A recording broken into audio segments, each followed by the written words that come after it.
Welcome back to the channel, guys. Today, we're diving into the Golden State Warriors off-season drama, a storyline that has been filled with delays, uncertainty, and now, possibly, opportunity. The Warriors have been extremely quiet this summer. Outside of the ongoing drama with Jonathan Kuminga's contract negotiations, Golden State has barely made any major moves. Yes, reports say they have verbal agreements with 3 free agents, but until those deals are signed and sealed, nothing is guaranteed. And here's where things get interesting. The Miami Heat just made a surprising decision that could open the door for Golden State. Instead of signing big men like Kai Jones or Trey Lyles, 2 players they were heavily linked to, Miami chose to re-sign Drew Smith to a 3-year deal. That move effectively left Jones and Lyles floating in the free agent market. Now, the Warriors, a team that desperately needs depth in the frontcourt, could swoop in and take advantage of this situation. Let's start with Kai Jones. At 6 feet 11 inches, only 24 years old, Jones is an athletic freak. He can run the floor, finish above the rim, and bring a lot of energy off the bench. His time with the Clippers didn't really showcase his full potential, but with the Mavericks last season, in just 12 games, Jones averaged over 11 points and nearly 7 rebounds per game while shooting an incredible 83% from the field. He may not be polished technically, but he knows how to play his role: rim protection, lob threat, hustle plays. Exactly what Golden State could use behind an aging Al Horford. Then there's Trey Lyles. A very different player, but equally valuable. At 29 years old, 6 feet 9 inches, Lyles is a stretch 4 who can space the floor, knock down threes, and bring solid veteran presence. He averaged around 6.5 points and 4.6 rebounds last year, shooting 34% from deep. He's not the most athletic guy, and defensively he's limited, but his basketball IQ and shooting fit perfectly into the Warriors system. He could easily slide into small ball lineups alongside Draymond Green or even play next to Horford to open up spacing for Steph Curry and Klay Thompson. So, if you're the Warriors, do you take a chance on the young, high-upside Kai Jones? Or do you go with the steady, reliable veteran Trey Lyles? Honestly, signing both on team-friendly deals wouldn't be a bad idea.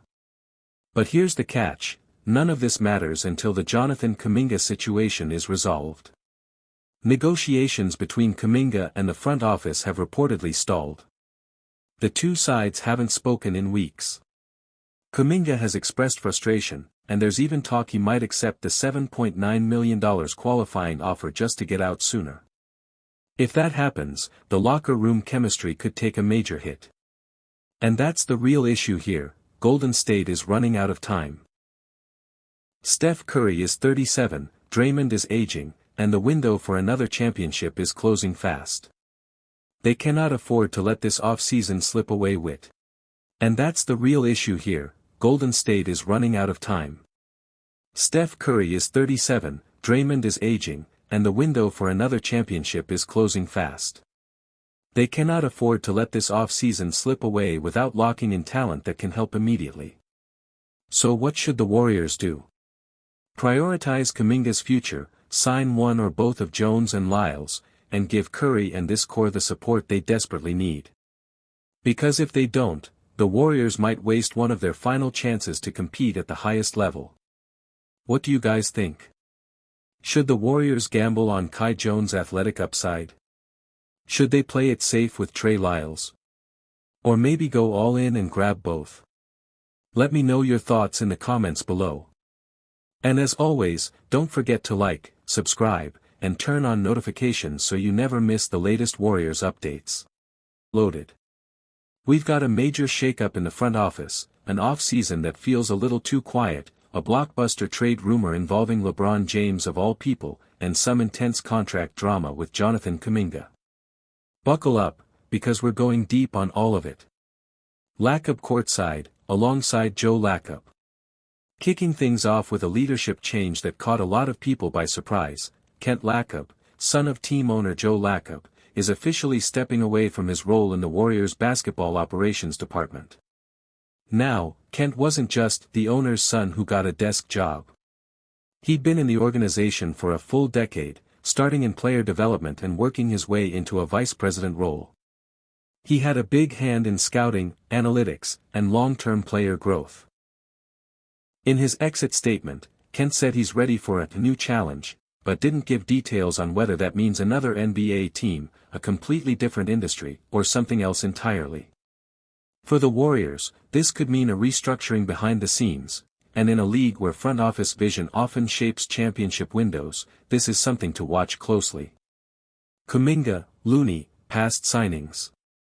Next up, let's talk about the offseason so far, or rather, the lack of it. For a franchise that's been to multiple finals and is looking to maximize what's left of Steph Curry's prime years, this summer has been unusually quiet. No blockbuster trades. No splashy free agent signings. Instead, it's been mostly small roster maintenance moves. There's still chatter that the Warriors could bring in veterans like Al Horford or DeAnthony Melton, both players who could add depth and playoff experience, but nothing has been finalized. The big question is whether this silence means the front office is working on a big, surprise move behind the curtain, or if they're simply waiting for the market to settle. Either way, time is ticking, and other contenders in the West, like the Nuggets, Mavericks, and yes, the Lakers, are already making Lakers and Warriors logos, LeBron James and a mystery Warriors player. Speaking of the Lakers, here's the wildest headline of the day. Reports, and let's be clear, these are still rumors, suggest that Los Angeles could be eyeing a $121 million Warriors star as part of a massive trade. And here's the kicker, LeBron James' name has been floated as a potential piece in that deal. Now, could LeBron actually end up in a Warriors jersey? Realistically, it's a long shot.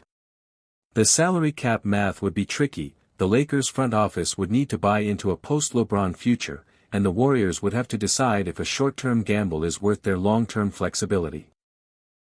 Still, the fact that this rumor is even out there speaks volumes about how teams view the Warriors, as a franchise that might just swing for the fences if the right star becomes available. And honestly, a Steph-LeBron duo, even for a season, would break the internet. Kuminga contract. And then, we have the Jonathan Kuminga situation, which is starting to feel like a soap opera. Kuminga's rookie contract is coming to an end, and the Warriors are trying to lock him up long-term. But negotiations with his agent, Aaron Turner, have reportedly been tense. Some outlets have floated contract figures as high as $150 million over multiple years. Both sides are disputing the numbers, but what's clear is that Kuminga wants to be paid like a core piece, not a role player. This standoff is more than just about money. It's about role, trust, and the Warriors' vision for the future. If they commit big money to Kuminga, they're signaling that he's a cornerstone for the post-Curry era. If they don't, trade rumors could heat up very quickly. It all means. So, here's the big picture, the Warriors are at a crossroads. You've got a front office change that could alter their decision-making structure. An off-season that feels like it's in neutral. A wild but intriguing trade rumor that could shake up the league. And a key young